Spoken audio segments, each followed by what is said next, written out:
dan Rem 012 Teguh Umar Kolonel Infanteri John Afriani SIP MSDA menyerahkan secara simbolis kunci rumah kepada salah seorang warga tidak mampu di Desa Dering Dampak, Kecamatan Johan Pahlawan, Kabupaten Aceh Barat, dan Yunus, yang rumahnya telah dibedah atau direhab oleh pihak Korem 012 Teguh Umar bersama Kodim 0105 Aceh Barat, Jumat 7 Agustus 2020. M. Yunus tak dapat menyembunyikan perasaan bahagianya saat melihat rumahnya telah berubah total.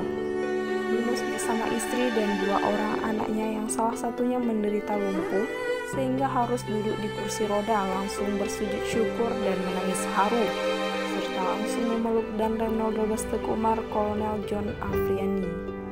Danrem 012 Teguh Umar Kolonel Infanteri John Afriani SIP MSDA menyatakan program bedah rumah tidak layak huni tersebut merupakan program KSAD Jenderal TNI Andika Perkasa dan juga dalam rangka memperingati HUT RI ke-75 tahun 2020 serta bentuk sinergitas antara TNI dan pemerintah Kabupaten Aceh Barat untuk mengentaskan kemiskinan dan meningkatkan kesejahteraan masyarakat.